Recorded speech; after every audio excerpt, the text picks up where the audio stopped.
All right, awesome. What's happening? We are here. Like I said, another amazing day. It's my, I don't know how I managed this, but I have 4 women on today. So Women on the Mat is killing it on this version. And we have another absolute wrestling legend in our country, especially with BTS. So that Beat the Street legend, everyone knows who she is. She's done big things for USA Wrestling, Beat the Streets. She's the Girls Development Director of BTS, Providence and Boston, and now Maryland, I believe, right? Oh, not yet, but I did just move to Maryland. but it's on the way. She's the Women's Director of MWA, BTS New York Program Director, 2016 Development Coach of the Year, 2016 Dan Gable Award, and I could keep going down the list of accolades that she's done just to give back to the sport, and it's awesome. We have her here today, Coach Jacque Davis. How are you? Hi, thanks for having me. Super happy to be here. Oh yeah, man, I'm so honored. And it just to have the women I've had on has been amazing, and then just the people in general. It's like 290 or something since April 6th, so it's been awesome. And I just had your girl Bior. She was awesome. Shout out, B. Yeah, she kicked ass. It was cool to talk to. And now I got you. So obviously, first of all, I think we were talking a little bit off the air, but how has this summer really been affected? I mean, your world is really spring to fall, right? Or spring to winter, because that's when all your big tournaments, when you're traveling with your kids, USA development's going on, right? Yeah. I mean, so within Beat the Streets, we're year round and I work with girls year round, but like, so you already mentioned, I have been working with Beat the Streets in New York, Boston, and Providence for the past 8 years. I most recently just transitioned, moved from Boston to Baltimore. So I'm not with the Beat the Streets yet. Hopefully I can be. But yeah, we do year-round programming for boys and girls. My specific job is to create safe and brave and sustainable spaces for girls in the sport. So I focus mostly on girls. And because of that, and because college women's wrestling is freestyle, we mostly do freestyle. So I coach freestyle year round and develop programming for that. And it's like, in a way, like going through the folk style season is our preseason. And then when we hit spring, we're like, yeah, we're ready to go. Let's do this.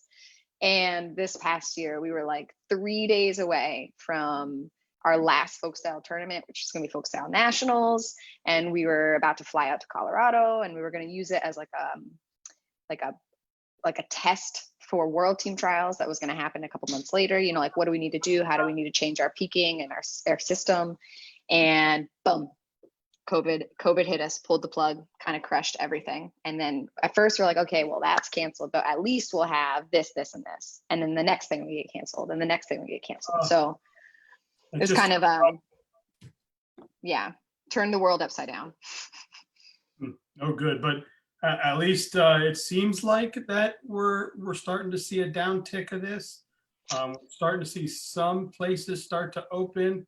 I've seen tournaments that have happened safely with the proper protection, and I've talked to people who said that, you know, the most important thing too is the tournament directors, you know, making sure they take control of the situation just to keep everyone safe. So I talked to somebody that went out to Reno, and they said that when the tournament director saw some of the people not following the rules or wearing their masks, he stopped the entire tournament and said, if you don't want to do that, we'll stop the tournament right now. So kind of got back on. And so that's good. I mean, whether you think it's real or not, whether you're a conspiracy theorist, it's there. So if we can wrestle and we have to wear a mask to watch it, let's just do it, right? Yeah, I know. I'm all hesitant of what I'm trying to find the right words for this. Anytime that we would have like USA calls or something about like, okay, how are we going to move world team trials and qualifiers, or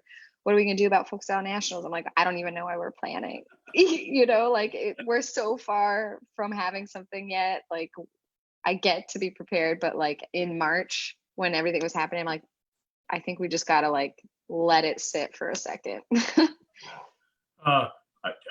It's amazing. I mean, maybe I don't realize how much of a rock star you are. I'm getting messages from everywhere. Like, holy moly, she's a badass. You are now interviewing one of your best guests you've ever had since starting the show. I was hon- Wow. I was honored to work with Jacque when she was the women's director and I was running Beat the Streets in New York, and our women's director when I was state chairman for USAW in New York. I don't know, a bunch of other. She is one of the most dedicated, passionate people I've ever worked with. I was so proud to have had her as part of these two teams. Now, if we could just get her to move to Florida. Is that Bill Crum? Tell me that's Bill Crum. Yes, it is. Oh my gosh, hey Bill. Oh, I miss you. I actually need to talk to you, so we'll connect because I have a girl that might be moving to Florida. She needs some resources. I was like, I know somebody there, so perfect. We'll talk. Girls can wrestle too. Love it. Victor Coronado. Bob Howard Camp has two questions. Let's see. The girl that's moving to Florida, is she needs to wrestle at a high school, or is she looking to coach? She is, so it's complicated, but if she does end up moving to Florida, she'll be a senior in high school. Oh, okay. Because I do know someone looking for a girls coach. Oh, well, she might volunteer. All right, Bob Howard Camp. Let's see what. Okay. Well, look, I may not even. He says, how do we get BTS in Florida communities with girls wrestling an officially sanctioned high school sport in Florida now? What is the best ways to get girls out for and staying with the sport? Okay, so that's a couple questions. So the first one is, how do we get a Beat the Streets community? Oh, did I read? I read it as like one big sentence. No, Yeah, sorry. The first one is, how do we get BTS in Florida communities? I think one big long sentence. Sorry. No, that's good. I was just like, am I hearing this wrong? Okay, so Beat the Streets, getting any Beat the Streets entity, there is an overarching national board and entity. So we all, even though there's branches all over the country, we all belong to or are underneath of Beat the Streets National. So if there are questions about like wanting to start a Beat the Streets and what the process is to get accredited and go through that, Jeff Marsh is the Beat the Streets National Executive Director. It's really long. And there is a website for it. And I don't know, maybe I can just give these resources to you after, Dan, and you can like post it somewhere. Sure. But he's the person to talk to, and he'll take you through the whole process of accreditation and like best next steps and stuff. Nice. All right. The other part of that run-on question. With girls wrestling an officially sanctioned high school sport now in Florida, what is the best ways to get girls out for and staying with the sport? Yeah, such a good question. I think some simple, I think it's, so it's different in each state, it's different in each city. I think that for some simple things that I've seen work is not reinventing the wheel. So creating opportunity for girls at pre-existing co-ed spaces. So if that means, number one, like a girl doesn't know that she's allowed to do the sport, if it doesn't say that girls are welcome or that there's a girls division or that like we have co-ed practices. So like if it just says wrestling practice, you're probably not going to get a lot of girls to come out to your team. If it says we have a co-ed wrestling team or we have a boys and girls wrestling team, that immediately will start to attract more girls to come out just because now they know that they can, right? And most of these girls haven't had parents, like probably didn't have a mom or a dad that wrestled. Their teachers are likely not to be, if they did, like teachers, administrators, parents, if they did wrestle, they probably didn't see a lot of women in the space. So they probably don't even know that it's allowed. So the one thing is like, just put girls in there anywhere and you'll get more girls interested. The second thing is like if there's pre-existing tournaments, co-ed tournaments, but there's no girls divisions, you can start to add girls divisions alongside so that maybe you can like bend the rules and a girl can participate in the co-ed, like she can do this already pre-existing co-ed tournament and waive her rest time in between and do a girls bracket as well. And then you'll start to get more girls and you can sort of separate it. And then from there, you can be like add one girls only tournament a year, right? Which I'm sure Florida probably already has, but like in addition to a state championship, you can't just have the state championship, right? So then there can be like a all girls tournament and leading up to it, and maybe that's like a seeding tournament for the state championships or something. But there are numbers that connect, like there's data that supports that the more girls opportunity, the more girls come out. Shocker, right? So that like if you slowly just keep adding 1 or 2 more tournaments, more girls are going to know that it's possible, and then they're going to start coming out for it. And then I think the third part is like if you do any kind of promote, or fourth part, I don't know, 16th part, however many I've listed, but the more that you can promote, if you're doing promotion and recruiting actively on your campuses in high school, middle school, to make sure that there's some sort of like female focused initiative with it. So if that means like bringing in a female alum to do demonstrations in PE class, or talk to classes, like go class to class and drop in, or put posters that have a girls wrestling on it visually, there has to be some sort of female component in that initiative. Just because I was never even offered the sport. I heard it and was like, I'm gonna go out for it. But like, had I not been like that person that was like, I belong doing those things too, I wouldn't have even known I was allowed to do it. So those are a few tips. I don't know, maybe I'll send out my email and my cell phone number, so if people have questions about some of those things, like they can reach out, because I am all about that. Yeah, and feel free. I'm surprised more people don't. I always tell people during the show, please feel free to go on and comment after the show, go in and put your links, whatever you want to do. Yeah. Don't mind, that's what it's there for. Yeah, for sure. I'll do that, because I think my final thought on that is like, if girls don't see that it's possible, like if they don't see it, they don't know it's possible. They have to see her to become her, kind of a thing.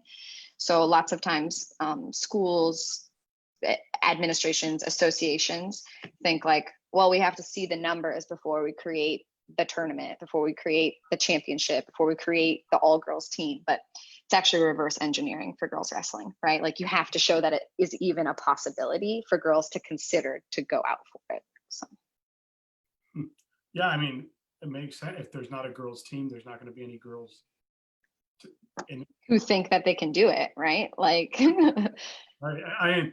I mean, I guess this can go right into because I think we pretty much talked about beat the streets there, huh? So yeah. but what you were talking about starting girls tournaments, getting more girls involved, I guess that can lead into your Gotham City Girls Open. I mean, you started that whenever you started it, and it's grown to be the #1 largest international girls tournament around, correct? Yeah, it was me and a very heavy, lofty team at Beat the Streets that started the tournament. So like I wasn't the only person, but if Ken Bigley is listening at all, this is another throwback. Shout out Ken Bigley. But yeah, the purpose of the tournament initially was like, hey, we need to have like a girl in New York City. There were a couple elite level tournaments for boys, like championship, kind of all inclusive, regardless of division tournaments that they could be a part of. And so we were like, cool, we need to do the same thing for the girls, right? Like create a division wide championship, all-star kind of thing. And so the first year it started, like, I think it was just shy of 100 girls, and all of them were from New York City, except for I think two were from upstate and one upstate New York, and one was from Vermont. And it was in a tiny high school gym, Wingate High School in Brooklyn. So if any Wingate girls are listening, Wingate High School in Brooklyn. And yeah, that was the first year. And then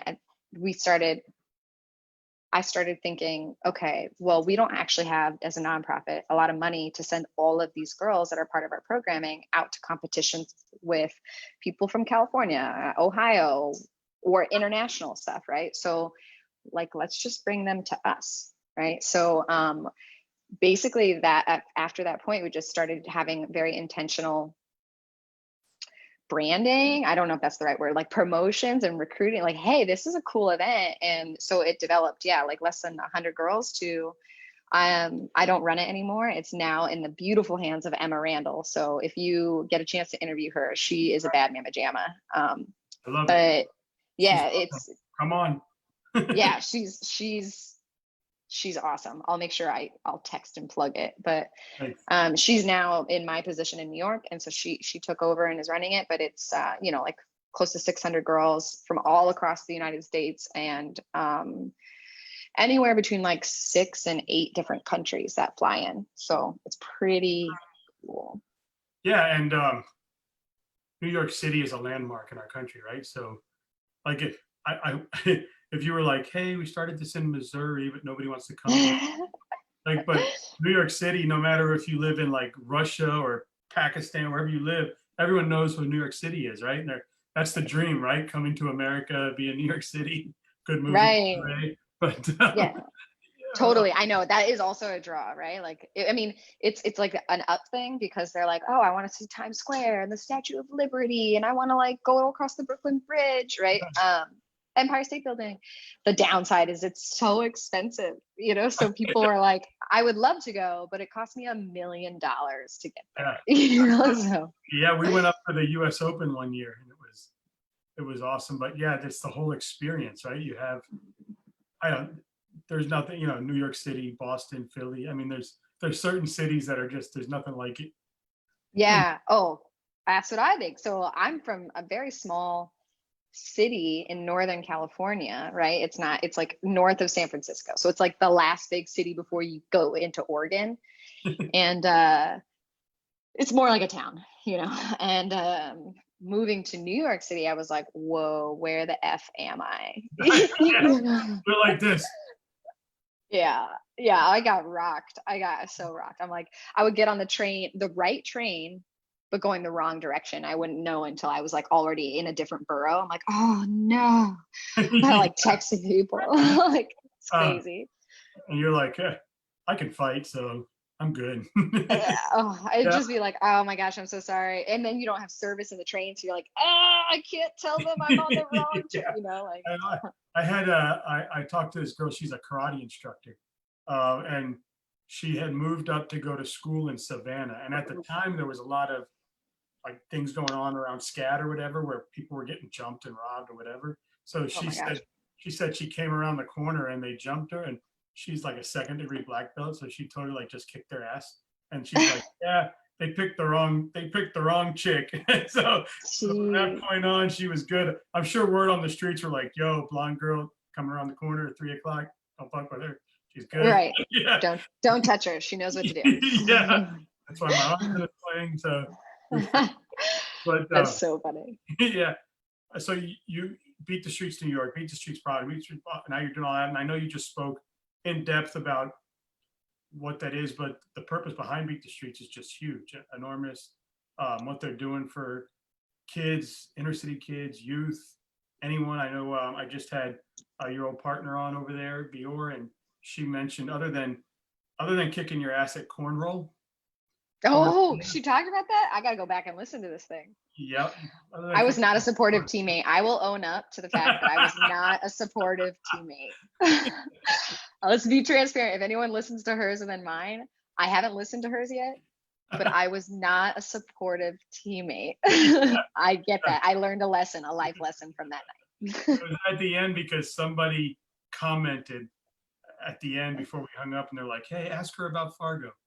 And then that's where it all came. So you almost got out of it. She didn't bring it up. And then at the last, Matt Dehaney, I think the name was. Oh, Matt Dehaney was watching? Yeah. Oh, I'm going to send love to all the Daneys. The whole Daney crew is awesome. So yeah, well, she mentioned, I guess you were there at the time because you just left there like 2 weeks ago, right? I you know what? I looked at the date today, so I've been here for 1 month, fresh. Oh, nice. Fresh. But one of the I still love you, Jacque. She just texted. Bior said that. Yeah, she just messaged. Oh my gosh. You love you. Look, I'm sending love to Bior. Yeah, the one big thing I asked her was, what did you guys do with the kids to keep them out of depression, to keep them out of those? We've heard a lot about kids going through depression, suicidal thoughts, anxiety. There was some real threatening issues. And she mentioned, she talked a little about what you guys did by creating a canteen and talking to them and bringing in other youth. Is that something, obviously, I'm sure you had to adjust to a pandemic we've never had before, but for the most part, is that beat the streets in a whole? Yes, Back and 1000%. So it's like a bunch of kids with different interests, who are sometimes more dissimilar than they are similar, but who are being like threaded together through this love for this sport, right? And this hard work and this, the space itself is more like a therapy in a church, right? Like obviously they love working hard, they love wrestling, they love slamming people, they love competing, they love everything that everybody else loves about wrestling, but it's a family, right? And it becomes a support system. And so we, when COVID hit, it was just about learning how to translate all of the things that you would normally have in our in-person setting, right? Like that support system, that mentorship, like I'm sure Bior talked about it, like safe circle kind of spaces and these kinds of like therapeutic talks, and like put that into a virtual platform. And I'm not going to say that any of us crushed it because we were just learning it as we were going, but we did work our best to try and like modify and adapt to the situation so that hopefully there was still that support system. Yeah, she said we brought in a bunch of like well-known wrestlers. They were coming on virtual and talking to kids, and she's like, even I was a little starstruck. I was like, damn, we've got this person. Yeah. So it was cool. Bill Crum says, ask Jacque about how she sandbagged California in the semis and then beat them in the finals to win the national duels for New York. Oh, so I mean, I would love to take credit for it, but that is actually before me. It was like the year before I came. And essentially the women's director at the time, Rob Hirsch, who also big shout out to him because I learned so much from that man. He's brilliant. But yeah, at Fargo, the New York was like it was still like a I don't know, like a Bad News Bears kind of group, like, yeah. But Rob Hirsch is brilliant. He basically, like, at the time, how the dual meet championships were set up is like, it was like two A and B pools, and like you could technically lose a duel and still make it to the finals, right? Just depending on like what your record was in both pools. And so he like was meeting California in the semis, put all of like maybe like the B or C girls in, and then like, but also was like, just like play, have fun. Don't like work too hard. And then California smashed New York, smashed them. They were like, awesome. Only to find out they had to wrestle them again in the finals. They're like, how's this even possible? Yeah, because however it was structured, right? Like you could still make it back. So he was like, he saw that. He was like, we're going to trick them. We're going to dupe them. We're going to put like, not really go all in. And then we'll see them again in the finals and we'll tear them up. And that's exactly what happened. Beat them. All the girls, all the A girls were there, and they were probably like, damn. And I mean, all there. yeah, I would too. They broke, apparently, from what I heard, is they were so excited to get the award. The whole New York team was like jumping on the stage at Fargo and broke the stage. So they had to like fix the stage in between rounds. I played basketball when I was younger, and I remember we won a tournament that like we've never won before, and I'm running with the trophy, and I hear "Ding!" and people like, "You're gonna knock the basketball guy off the top!" I had it up in the air and it hit the doorway. I thought I totally broke it. All the older kids were ready to throw me in the garbage can. I was like, they're like, we worked really hard for that. Yeah, damn. So obviously women wrestling, that's the forefront. I know you really wanted to talk about the growth and promotion, the early struggles that maybe you faced, but also at another level now we're seeing where NCAA, all the divisions have sanctioned them. NAIA has grown immensely, right? Right. There's so many schools now, and I think didn't 1, 2, and 3 all say yes, or just one? So it's so complicated. I am trying to digest this. I've been on a lot of D1 calls lately, but Yes, D1, 2, and 3 accepted emerging or past emerging sports status, but to officially get a championship event, it's probably a 2 to 3 year kind of pathway now, because what happens is you have to hit a certain amount of schools that add women's wrestling, 40 schools that add women's wrestling, and then it will go into another vote by the NCAA before you have to follow guidelines, hit the schools, follow a specific guidelines, and then it goes for a second vote before you get a championship event. So really big steps. And all of it's still moving forward. And there are we're going to hit 40 schools from what I heard. We're going to hit 40 schools in the next couple months, which is really cool. It's just it's the natural pathway to make sure that everything's sustainable. They make you go through another voting round.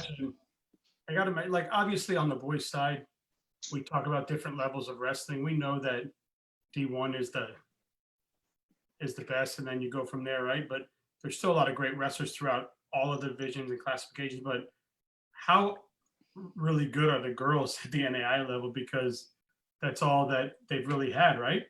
And yeah, how many of those girls that are at these NAI schools could be at a Stanford or a whatever that comes forward and creates a D1 program that is going to be awesome? Yeah. Well, so up until a year ago, all girls, regardless of what division or association, whether you're in NCAA, NAIA, NJCAA, whatever, all women competed against each other in the same championship event. So there is really not a differentiation in talent pool based on the associations or the divisions right now, which that's a really great point that you bring up. Now that NAIA has recognized and sanctioned it, and NCAA is recognizing emerging sports status, and hopefully in the next couple of years will sanction it, that could change, right? But that will definitely take time, because it's honestly last year, all women were still competing in the same national championship I competed in when I was in college, and yeah, some of the women that are at making our world teams or Olympic teams are at D2 schools, or an NAIA school. Do you think the mentality of the girls coming up will be that NAIA, I want to be an NAIA wrestler and not a Division I wrestler? Or do you think it will change and we go back to what the boys think? I want to wrestle D1, I want to wrestle D1, I want to wrestle D1. Or do you think because NAIA has been all they've looked forward to, if that's going to change? So we just did. And I'm sorry, I get a delay sometimes, so if I cut you off, my bad. No, you're good. I'm just trying to think, because this is a great question. That's what I'm asking. Yeah, it is. It's just a good question. So I want to make sure I'm trying to verbalize it the right way. I asked. So yes, you're crushing it. Stumping me. No, so I think that, if I'm going to be really honest, I think that right now girls don't even understand the difference in divisions or associations. I don't think that they get that part at all. And the reason I'm saying that is we just did a college wrestling festival, Wrestle Like a Girl. We ran this college wrestling festival, and we brought in these amazing people who are working and leading the national departments for NAIA, NCAA, and NJCAA. And we're cool, can you explain the difference between you guys? And girls are I don't even know what's happening, so I just want to wrestle. Right. I think that's the thing, is we've never had to think about it as anything different than, how California has one state championship, right? That's it, right? So you're just competing for one state championship. You don't know anything different. But if California all of a sudden were to be all right, we're going to have a large and small school state championship, it would be really hard to understand what that means if you've only known the first thing. So I think that that's what's happening. Girls only know one national championship, regardless of the division that you're in.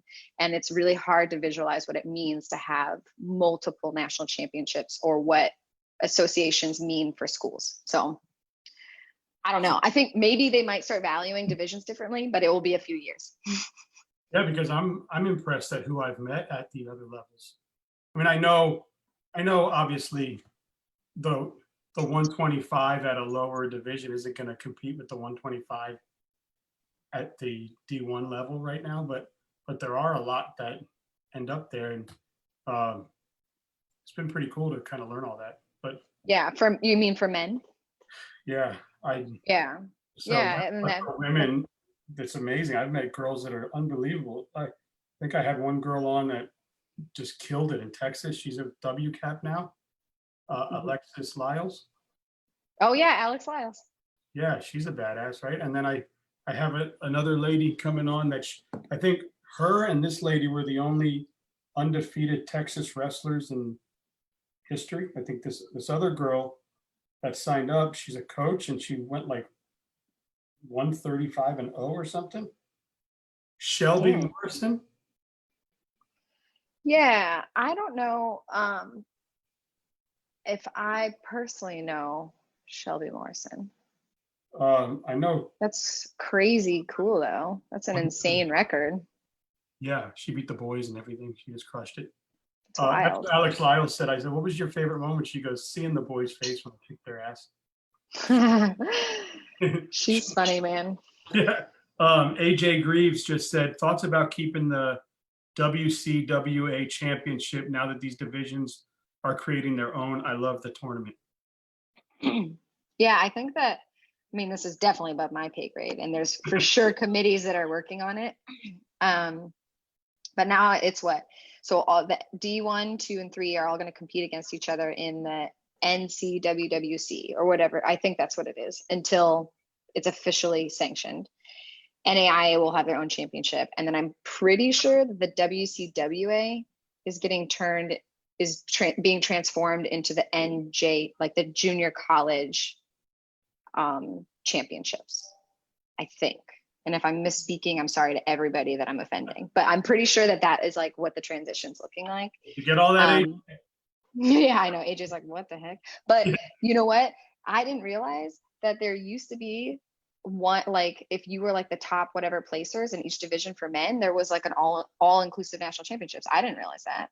That's I didn't insane. know that till the other day. I was talking to somebody, I don't remember, and they were like, yeah, if you got to the top of your D3 or won something at D3, you would get to go compete at the NCAAs. And I was Yes. like, damn, they should do that again. How cool Right. would it be to So see like a D3 guy walk in and smoke him? isn't that crazy? So that would happen. It was like if you placed the top whatever in each division, and there was one national championship for the true national champion. And I mean, I don't know why air quotes, the true national champion, right? Yeah. And I was like, we should totally just continue that with women's wrestling and have like all these divisions, but then like one true national champion. That'd be sweet. Here in Florida, someone told me that they used to do like kind of a who's number one type thing. Because so we have 3 divisions, the lower, smaller schools, middle schools, bigger, whatever. And they said that they used to do like all the kids that won the tournament or won the state championship, they'd all get invited to like this championship tournament or something. It'd be one bracket and they'd all compete against each other. That Yeah. would be cool. I think. Yeah. So Florida, Massachusetts actually does something kind of similar. It's called All States. And I was like, great idea, Massachusetts. That's pretty cool. Yeah. And then you said, I'll move there. Yeah, for real. I'm like, just because of that. That's why. Just because that was it. So you've obviously been coaching at a high level. I read a bunch of accolades and coaches of the year, Dan Gable Award, everything. What's made your transition to coaching like so successful? You've coached some really amazing people to big goals and accomplishments and just doing amazing things. What do you think has made you so successful as a coach? So I have gotten the opportunity. I've been very fortunate to have the opportunity to volunteer coach at like cadet and junior, like age group Pan Ams and world championships or like international tours. But it was really back in 2013, I think the USA Wrestling had started to do a development camp series for girls who they wanted to like take the systems from the Olympic Training Center that they do and bring it to girls in different parts of the country so that we could all kind of get on the same Olympic system. And I brought a group of Beat the Streets New York girls. I was like maybe 2 months into my job in New York, like just moved from California. I'm in New York. I've had to rent a 15 passenger van and drive through Manhattan. I was like, what's happening? Like panicking. How many taxi cabs did you hit? Oh my gosh. Well, so here's the deal. Here's what I told everybody who started coming in for Gotham and stuff. I'm like, you can look at driving in New York City in 2 different ways, right? One, you can look at it like, oh my gosh, there's no rules. I don't know what to do. This is so overwhelming. I'm never doing this again. Or you could look at it 2, oh my gosh, there are no rules. I can do anything. Cops aren't going to stop me, and I'll just get to my destination. Or hey, have you ever played bumper cars? This Yeah. is the best bumper car ride you've ever played.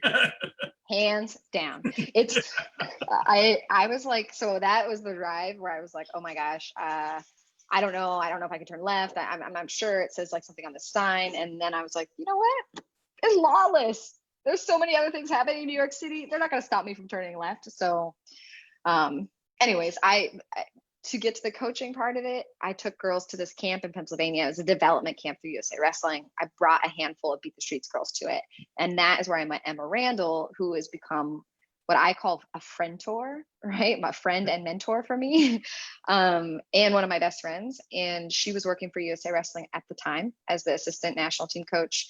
And I told her that I wanted to get more involved, that I wanted to learn more and grow my skills. And she suggested applying for the coaching pool through USA Wrestling, which means if you apply and you get selected, you can go travel along and help coach at these tournaments.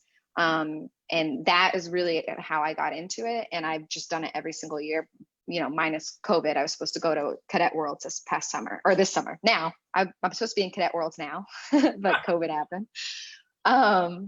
And it's been a really, really incredible journey. I feel like I'm obviously not like the head coach of anything there. I just get to go along and like assist and learn and help and try and grow, but also like try and help these girls meet their goal. So it's been really cool. Sure, it helps you bring back ideas and bring back things. Plus, when you're coaching like your Beat the Streets kids or you're doing whatever you're doing there, I'm sure you'd be like, look, I was just in like Miccosukee, Minnesota, whatever, across the country, the world, and they're wrestling like this. So I saw this really cool move. Let's try it, right? So that's it's pretty awesome.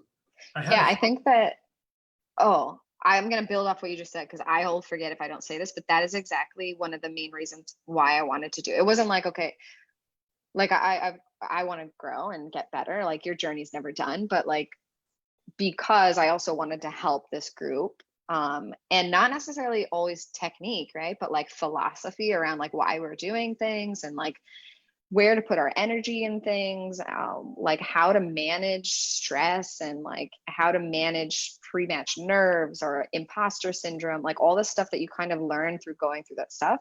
You're totally right. I was like, okay, I want to bring that back to this group because like if that group can learn those kinds of skill sets, and then they're going to teach it to another group and their schools that they're part of, their teams that they're in. And it's just like this ripple effect, So that was a huge reason why I was like, I want to get more involved. How can I? And I think mentally as Americans, if you've never traveled to parts of the world, you have a mind block and you think, oh my God, I'm not going to there because they're going to kill me or I'm going to die or whatever the stupid things that go through your mind because of what you see on the news or whatever.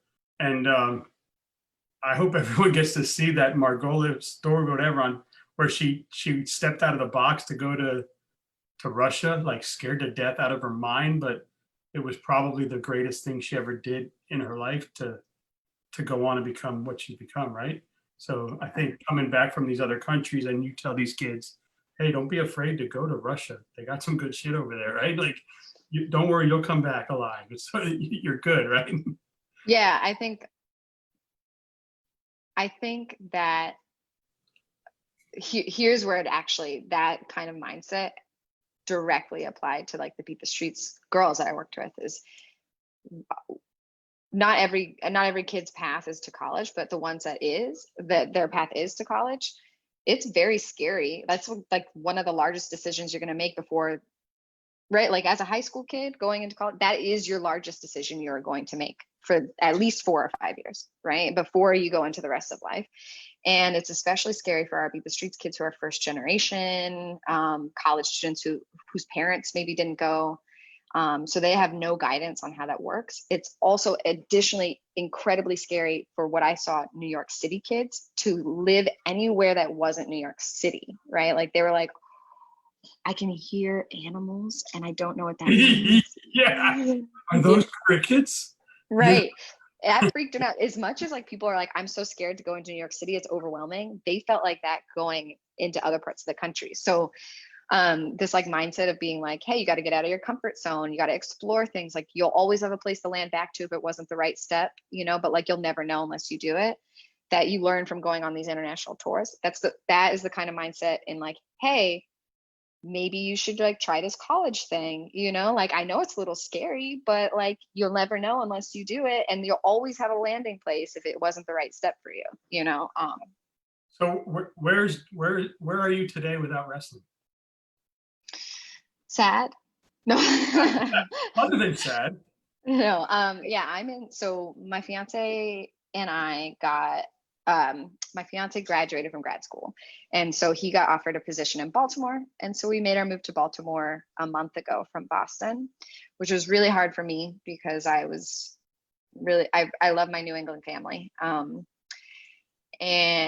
But it's also very exciting and he's like crushing it. So I'm super proud of him. So I would love to be involved with Beat the Streets Baltimore here or Beat the Streets DC, or any kind of wrestling, like Maryland USA Wrestling. Right now, we get married next week, and I was doing some like contracted projects for Wrestle Like a Girl, and I was doing remote work for Beat the Streets Boston while I was making this transition.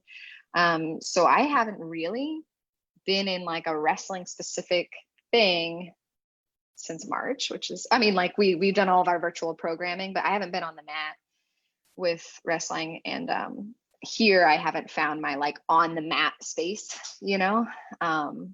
So I guess that's a TBA, keep you posted. Yeah, that's awesome. I know that I have a guy that does he does virtual clinics. He's done like 3 or 4 on my page. His name is Jay LaValle. Yeah. So I know he's close to you. I think he's in Virginia, but I think he's really involved in, I believe, Beat the Streets DC and Maryland. Yeah, I think you're right. So I'm Jo, pretty sure. if you're listening, Yeah. Yeah. hook I'm her here. up, her sister up. She's ready to go. But Yeah, yeah, am I wrong too? Is Jay a Harvard alum?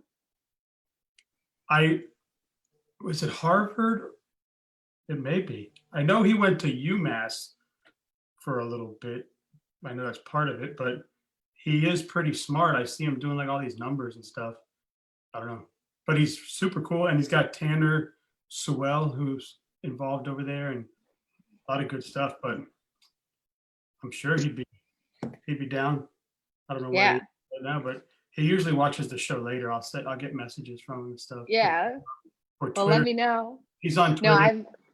I've had some really cool phone calls with Lydell Henry from Beat the Streets, I almost said Detroit, Beat the Streets Baltimore, who was really kind and welcoming and included me in on like a Zoom thing with the coaches through like a coaches, what am I trying to say? A Baltimore coaches like meeting. And that was really cool because I don't know the landscape here at all. And then I had a couple phone calls with like a different varying people within Maryland USA Wrestling. And I had a couple phone calls with Helen about like, you know, the DMV RTC and or like the club that she was coaching in with. So hope, you know, I want to be involved. I just your successes speak loudly. I mean, they got to see what you've done in these different parts of the world you've been in. So they got to want that. Well, thanks for saying that. I think no, they've all been really, really great things. I transparently is like I'm a little crazy with some of these projects, plus this move, plus my wedding. So like I'll talk to you in September, you know, like or like not like like I will be bugging you in September is more like what Yeah, I'm I'll be knocking on the door then, be like, I telling. got nothing to do now. All that stuff. Yeah, is like, hey fun. guys. Yeah, I don't have to pick out a dress. I don't have to pick out the meals. I'm good. We're ready to go. Right. Yeah, I don't, my mom's not flying in, Yeah, I'm not all hosting my her for a girlfriends week. are coming. Yeah, Yeah. that's awesome. Well, are you ready for the 10 questions? Oh my gosh. I do Yeah. 10 Okay. questions at the end. All right, I got you. All right, Boston cream pie or New York cheesecake? New York cheesecake. uh, Easy, hands down. Franklin Park Zoo or Bronx Zoo? Okay, this is so tragic, but I have never gone to either. Okay, no zoo. New England clam chowder or Manhattan clam chowder? I think we'll have to go New England. Yeah, I think we'll have to go New I don't like the red one. I like the white one. England. All right, Sox or Yankees? Red Sox for sure. If I'm picking a New York team, it'll be the Mets. It won't be the Yankees. Boston Harbor or the New York Pier? Boston Harbor. Soho or the North End? North End. Oh my gosh. I mean, and that's hard for me. That's hard for me because Soho is where our Beat the Streets home was in New York. Like we were in this awesome little church building and stuff. And there's so many good food spots and so much fun, but The North End is but dope. I think North End is cuter. So I'll actually it would be super hard for me to pick between East Village or like Lower East Side and North End. But Soho, I can take it or leave it. Yeah, our 1-year wedding anniversary dinner was in Soho. Oh, And it was, cost a pretty penny. yeah, she was in optometry school. We took a train from Philly to New York City, and there was some place, it was called One If by Land, Two If by Sea. Oh, I think that's what it was called. Now I'm 44, so this was 2003. So it was really good. I remember because you like knocked on a door, they brought you down this side street, and you sat, like you looked up, and it seemed like it was an alleyway that they closed off. Pretty brought you out like, that's what's that steak and a biscuit called? oh, I No, don't know. What is that? I don't know. It was really good. Wellington. Oh, beef Wellington, Yeah. nice. I was like, Yeah. I'm like, oh, what the hell's that steak and a biscuit called? They A should just steak put it on. sandwich? Maybe it's called a steak sandwich. I'm like, no, it wasn't a sandwich. That's so funny. See, I really like I like Washington Square Park. I love East Village. I love West Village. I love like all the kind of things. But like this, like Soho itself is not the biggest sell to me, except for the old Beat the Streets Training Center, which will always be in my heart. All right. A coney dog or a lobster roll? Coney dog. Hell yeah. Boston Common or Central Park? Central Park. Oh my gosh, I love Central Park. Nothing's like it, right? Yeah, nothing. New York pizza or Boston pizza? New York pizza. I'm not a traitor. I'm not trading. All right. What's the last one I got here? All right. Quincy Market or Times Square? Oh, Quincy Market. Oh, for sure. It's like the best place in the world is Quincy Market. Quincy Market's awesome. I can feel It's like my fun man, to be in. I can feel my man boobs grow as I go through the market. Like pizza, chowder, lobster, crab. Like, oh, do I ever get to the end of this? I just want to eat everything that's in here. Sushi. I'm like, find me a beer and a chair, please. I need a beer now. I need to rest and I need to cool down. So give me a chair and a beer. Yeah, this place is so awesome. Like, we went there and we were staying at the Marriott across the street there on the harbor or whatever. And I'm like, I was like, what do you want to do today? I'm going to Quincy Market.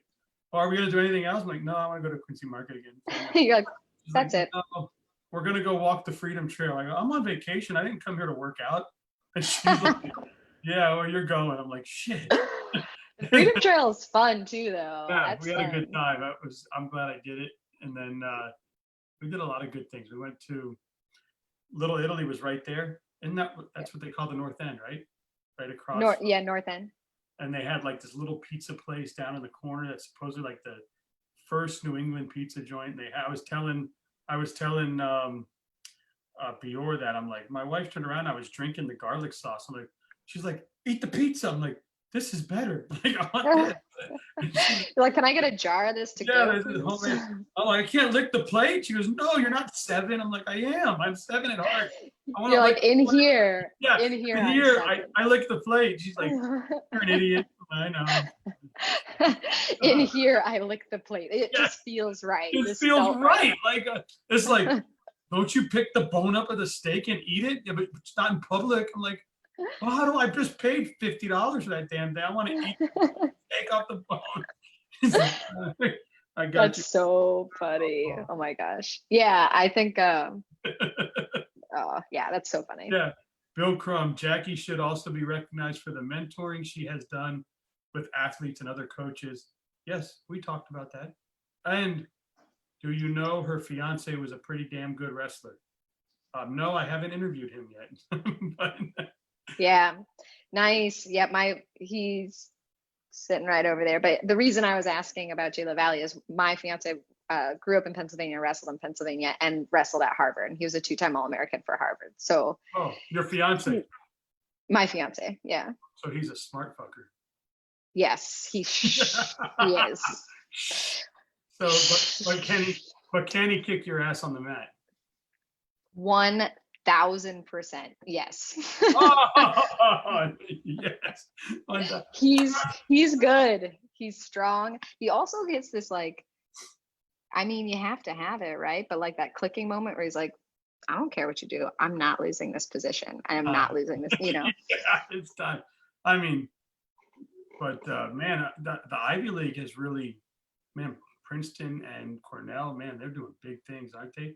And yeah, they are. Is coming along, but man, it's like people want to go to Penn and Harvard and Lehigh and Princeton and Cornell. Yeah. Like the new places to be. Yeah, it's pretty cool. It's definitely really cool. He had some great coaches at Harvard too. And he had some great coaches in Pennsylvania. He wasn't too shabby in high school either. So the state champ in Pennsylvania. So he's pretty cool. I had a lot of cool Pennsylvania. What am I talking? I had a lot of well, I got to go pick my kids up. Oh. I'll be going now, but that was fun. Keep kicking life's ass. I love asking the questions at the end. It makes me fun. And your questions were easy because Boston and New York are just, there's so much to ask about it. I tell you what, now next time that I'm on, or that Walter comes on, if you interview him, we'll have to do some like more challenging ones about Baltimore versus Boston. Oh yeah, Baltimore. I'm thinking it's an underrated city. I've been here 1 month, but it's pretty cool. Cool. I think I just had I had a kid on that is living there right now. But I was like, crab cakes or blue crabs, right? Like what do you ask, right? Yeah. They got some good stuff there. The Sequarium. Have you been to the aquarium yet? On the Baltimore? No, not yet. Honestly, so last summer he was interning here, and we were like, "Oh, aquarium," and then we were like, "I'm so tired." We were like walking around all day. So, and then now I don't really know how it's working with COVID. I actually haven't looked into it. I know I was talking to someone about a zoo. Maybe it was in South Florida. They said they're doing like a drive-through. The zoo you can drive through now. It's like a safari. I'm like, damn, you didn't need COVID to get me happy about that. I'd have drove here. Yeah, you like have a pickup window for your snacks. Yeah. A little wax things like, hold on. Yeah, a little audio thing that you can wear while you drive. So cool. Well, That's hey, funny. Again, absolutely honored. Thank you so much for coming on. I know you're busy with life, and I know you're getting married. So congratulations to you and Walter over there in the corner. And Thank you. I mean, listen, everybody's welcome on the show. So if he would like to come on and talk wrestling, I'll have to think of like really smart questions for him though, right? Like, what's the square root of 37 pi 1 3? If a stock changes, what do I do if it jumps to this level? I have to like. Yeah, those are some good questions. He's also just an ultra wrestling nerd. So you could ask him a wrestling stat from like 1998 and he'll be like, got it. I'll be like, when do I sell pork bellies? Yeah. He's like, yeah, just checking the market. Yeah. Hey, thanks so much. And I hope I get to meet you one day, and I hope I get to do this again. And I hope your wedding is just unbelievable and very memorable, and Thank you. enjoy everything about it. And again, I can't thank you enough for coming on. Thank you so much for having me. It's been super fun. And I love that you have Julia Salata on the screen behind you. Yeah. I love Julia. But yeah, kind- thanks for having me on. And thanks for getting to, I don't know. I liked all this talk. It was fun. Yeah, Some I had a fun good stuff. time. I put when I created the women on the mat logo and I created thing, I was like, well, she kind of was the one that started how she wrestles and kind of she was Yeah. very involved in the movement, and I was like, and she's a badass. So I was like, all right. Yeah. Oh man, I love her. I bug her like daily now. Julia, what about this? Julia, what about that? Yeah, I'm trying to work on a like one of my Word Wrestling Live shirts with like how she wrestles on the back. And then I told her I don't want any money from it. I just want to sell it, and then all the proceeds go to her. So Wow, that's a I- really I'm cool talking to fundraiser. I'm talking to Go Earn It about doing something like that. But I know that I'm on the air now, so some other company's probably going to run over and be like, "Yo, I got you, girl." But You're like, I'm talking to Go Earn It, but anybody. everybody else, I'm sure she'll take all the shirts and all the money we can get her. So if anybody else Yeah. wants to do it, I'm sure she'll welcome your help as well. Yeah, it's a great fundraiser for a really great purpose. So good luck with it. Yep. Well, enjoy Baltimore. Thank you. See ya. Thanks.